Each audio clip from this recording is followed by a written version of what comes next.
تخيل معايا في يوم بتصحى على خبر انك مطلوب في قضية، رغم انك ولا طرف فيها ولا تعرف عنها حاجة اصلا.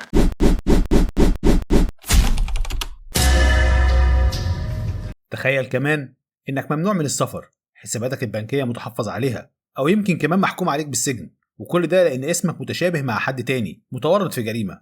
المشكلة دي بتحصل لناس كتير، ومش مجرد تشابه أسماء بسيط، ده تشابه بيقلب حياتك رأسا على عقب. النهاردة هنتكلم عن واحدة من أكبر المشاكل القانونية اللي بتواجه ناس كتير في مصر، وهي الأحكام القضائية الصادرة بسبب تشابه الأسماء. الموضوع ده مش مجرد غلطة بسيطة في الاسم، لا، ده موضوع ممكن يتسبب في كوارث زي التحفظ على أموالك، منعك من السفر، أو حتى حكم بالحبس ضدك.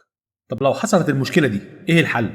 وإزاي القانون ممكن يساعدك؟ خلينا نبدأ بفهم المشكلة بشكل أوضح. إيه اللي بيحصل لما اسمك يتشابه مع اسم شخص تاني في قضية؟ منع من السفر، ممكن تكون مسافر وفجأة يوقفوك في المطار علشان تشابه أسماء.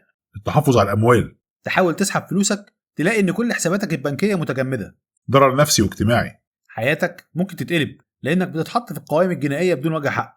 السجن، في بعض الحالات ممكن يصدر ضدك حكم بالحبس نتيجة تشابه الاسم مع متهم تاني. المشكلة الحقيقية بتكون في الأخطاء اللي بتحصل في السجلات أو البيانات الرسمية، واللي بينتج عنها إن اسمك بيتخلط مع اسم شخص تاني عليه أحكام قضائية، وده لأن أغلب الأحكام بيتم تسجيلها بالاسم بدون تسجيل الرقم القومي للمحكوم عليه الحقيقي، وده بيخلي الحكم يظهر على قاعدة تنفيذ الأحكام لكل شخص اسمه متشابه معاه. طب لو حصل معاك كده، إيه الحلول الموجودة في القانون المصري؟ خلينا نشرح الحلول في مجموعة نقاط.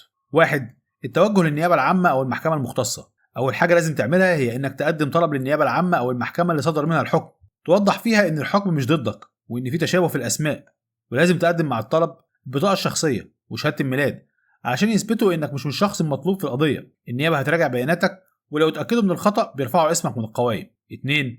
التظلم من الحكم أو القرار.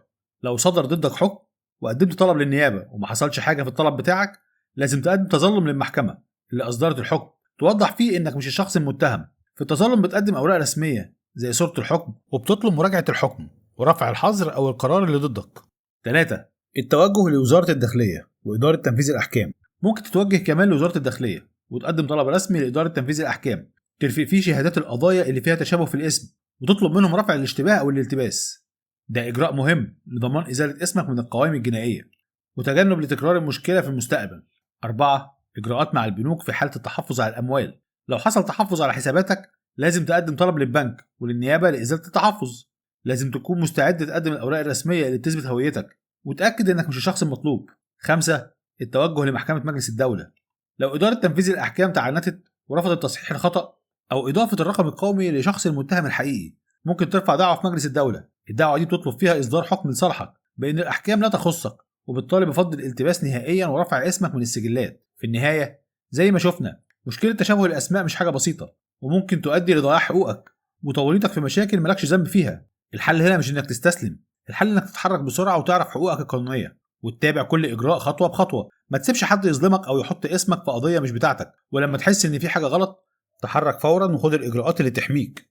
نصيحتي ليك، دايما حافظ على بياناتك الشخصية وتأكد إنها متسجلة صح في كل السجلات الرسمية، وافتكر دايما إنك لو اتحركت بدري واتبعت الحلول الصح هتحمي نفسك من أي ظلم. وخليكم فاكرين، اللي معاه روشتة قانونية عمره ما يتعب. كان معاكم صاحب الروشتة إيهاب عبد الله، أشوفكم الحلقة الجاية. سلام.